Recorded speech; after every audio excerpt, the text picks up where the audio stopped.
Hello fellow mutants, welcome back to another video, and in this video, we're going to talk about Ashoka Tano, but not necessarily Ashoka Tano as a character, just the use of her.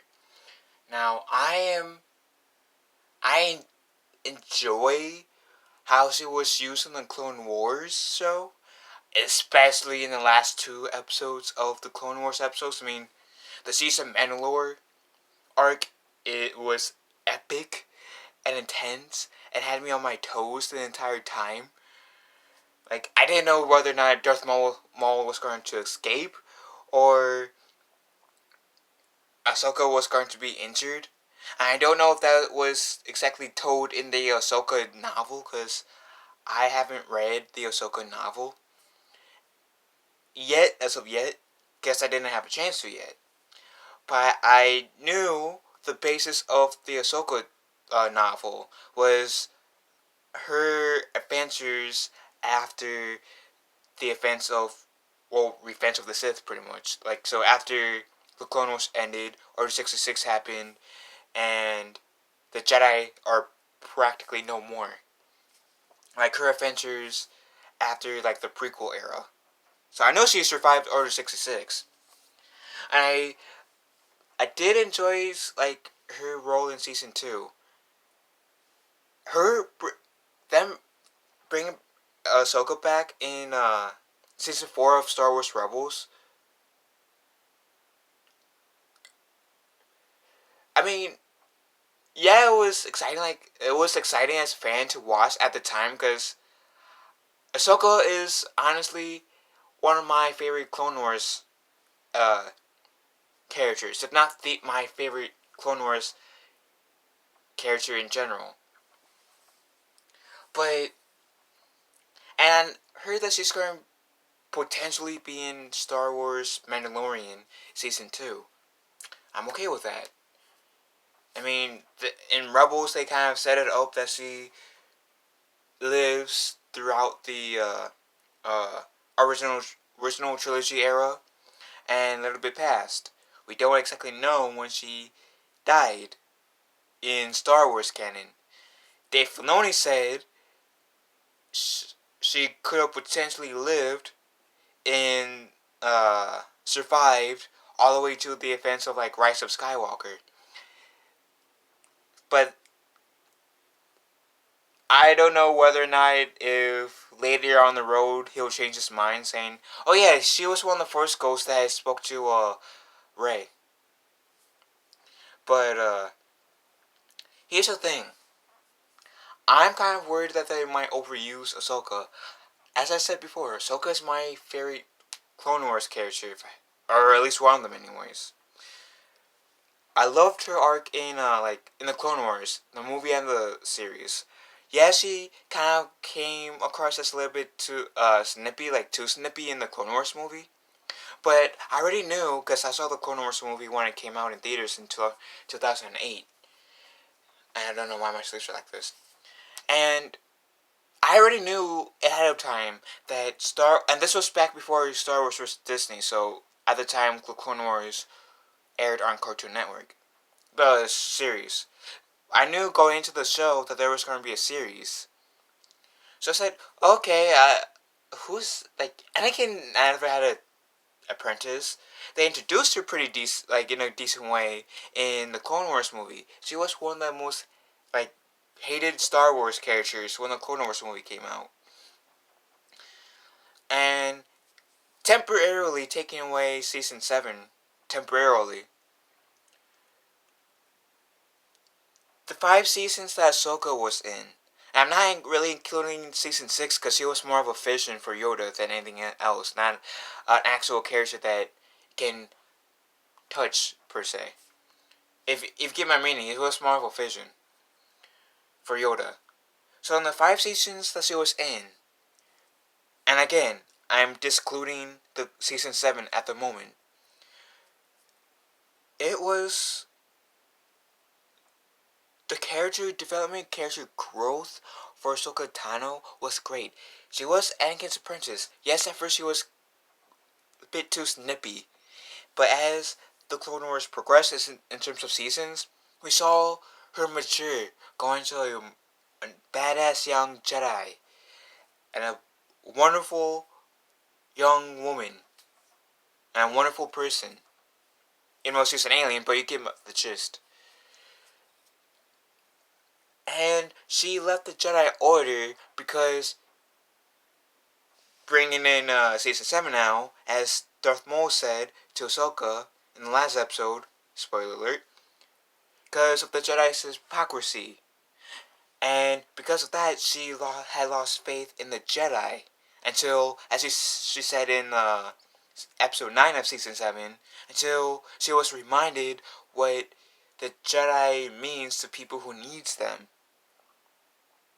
She had lost faith in the Jedi, which is why she walked away from the Jedi Order, which is why she, I get like hard for her to go to like the Republic when Sabine, Obi-Wan's love interest, former ruler of Mandalore, like Sabine's sister and Ahsoka. It was so hard for Ahsoka to go to the Jedi Council when Sabine's sister asked her for help to overthrow Darth Maul to free Mandalore.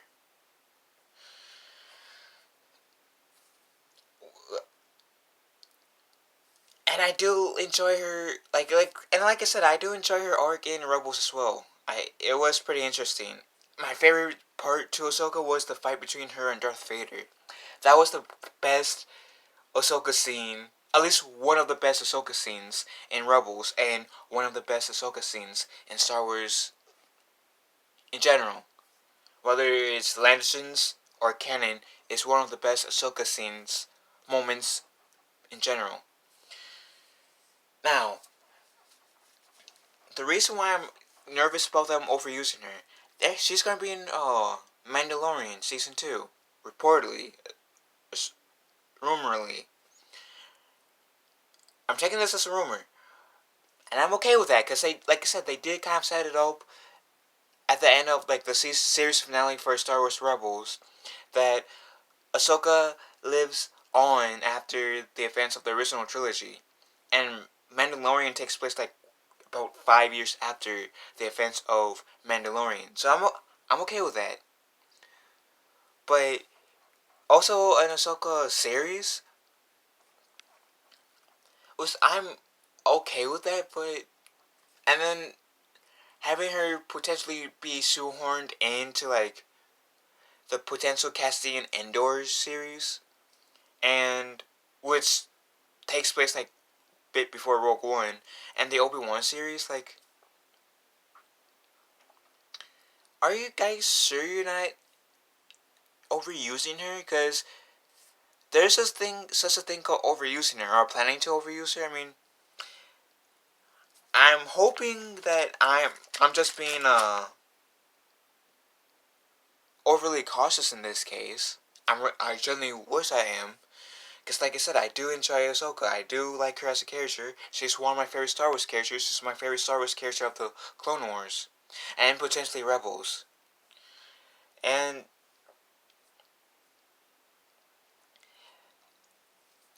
if my worries become true, then I hate to say it to Dave Filoni because I know he created Ahsoka.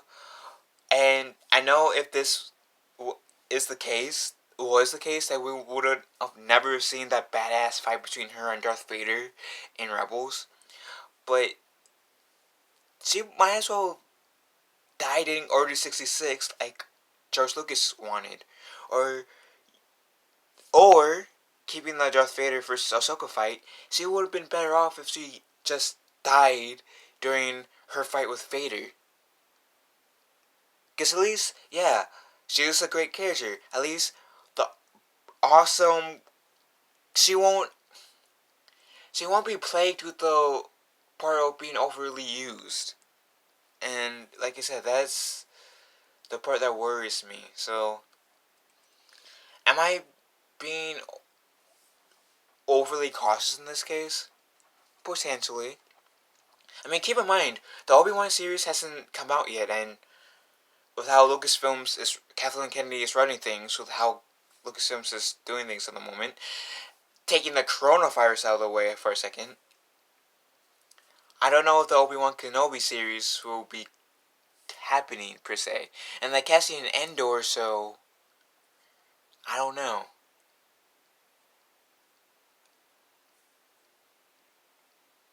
So, it might be a stress, and the potential Ashoka Tano show. I don't know. I mean, I'm not saying that if they bring Ahsoka in those three shows, like Obi-Wan and Cassian Andor and the potential Ahsoka show, that they'll ruin the characters. Just they might be overusing that character.